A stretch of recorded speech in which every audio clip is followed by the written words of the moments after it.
আমি যেখানে থাকি সেখানে এখন প্রচণ্ড ঠান্ডা পড়েছে। শুধু ঠান্ডাই না, বিকাল ৩টা বাজে একদম অন্ধকার রাত নেমে যায়।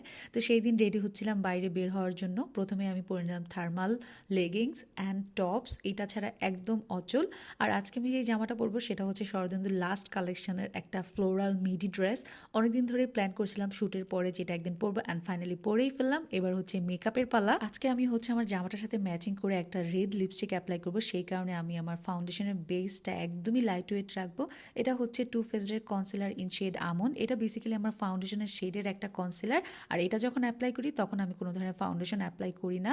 তো কনসিলারটা অ্যাপ্লাই হওয়ার পর আমি হচ্ছে ব্লাশ অ্যাপ্লাই করছি। এটা হচ্ছে মেকআপ একাডেমির ব্লাশ ইন শেড র্যাজেলবেরি। খুবই পিগমেন্টেড একটা ব্লাশ, এতই বেশি পিগমেন্টেড যেটা আমার মাঝে মাঝে অ্যাপ্লাই করতে মন চায় না।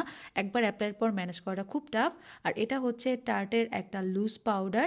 এটা হচ্ছে আমার কনসিলারগুলো যেই জায়গায় অ্যাপ্লাই করেছিলাম সেই জায়গাটায় অ্যাপ্লাই করলাম যাতে মেকআপটা একটা স্মুথ ফিনিশ আনে। এটা হচ্ছে আমার নিউ আইশ্যাডো প্যালেট, টার্টে কসমেটিক্সের sweet Tarte cravings eyeshadow palette.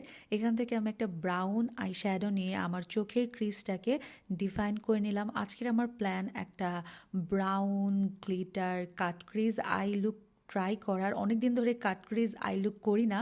এরপর ওই একই আইশ্যাডো প্যালেট থেকে একটা বার্গেন্ডি শেড নিয়ে একইভাবে চোখের উপরটাকে ক্রিজটাকে ডিফাইন করলাম। নেক্সট হচ্ছে কনসিলার দিয়ে কাট ক্রিজের জন্য হাফ সার্কেল এঁকে নিলাম চোখের পাতায়। এরপর হচ্ছে এই প্যালেট থেকে একটা pink golden glitter shimmer eyeshadow আমার চোখের উপরের পাতায় অ্যাপ্লাই করে দিলাম। অনেক দিন পরে কাট ক্রিজ করলাম। আমি জানি না এটা ঠিক হয়েছে কি না, তাড়াহুড়া ছিল। এরপর আমি আইলাইনার অ্যাপ্লাই করলাম অ্যান্ড দেন মাস্কারা অ্যাপ্লাই করলাম। আর মুখে যেই লুজ পাউডারটা অ্যাপ্লাই করেছিলাম সেটা ঝেড়ে ফেললাম। That's it. আর এটা হচ্ছে সেফোরোর একটা আইব্রো পেন্সিল, আমার খুব পছন্দের একটা আইব্রো পেন্সিল। এফোর্ডেবলের ভেতর খুব ভালো কাজ করে। ওইটা দিয়ে আমার আইব্রোটাকে ড্র করে নিলাম। নেক্সট অ্যাপ্লাই করব বোরজোয়া প্যারিসের rough velvet ink lipstick in shade 10। এটা খুব সুন্দর একটা রেড লিপস্টিক শেড, আমি নতুন কিনেছি। মজার ব্যাপার হচ্ছে এটা অ্যাপ্লাই করে যখন বাইরে গিয়েছি তখন খুবই সুন্দর রেড একটা শেড ছিল।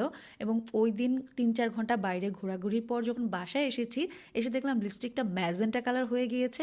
আমি খুবই অবাক হয়েছি, এর আগে কখনো কোনো লিপস্টিক এত দ্রুত আমার লিপসে কালার চেঞ্জ করেনি। এটা হচ্ছে পার্লের একজোড়া কানের দুল, আড়ং থেকে কিনেছিলাম লাস্ট টাইম আমার ঢাকা ভিজিটে। আড়ংয়ের পার্লের কালেকশন আমার খুবই পছন্দের।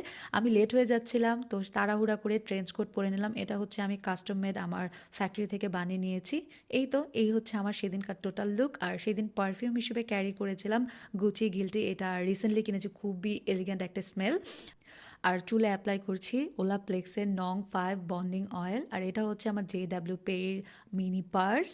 That's it. এই হচ্ছে আমার সেই দিনকার total look. Thank you everyone for watching. Bye, see you soon.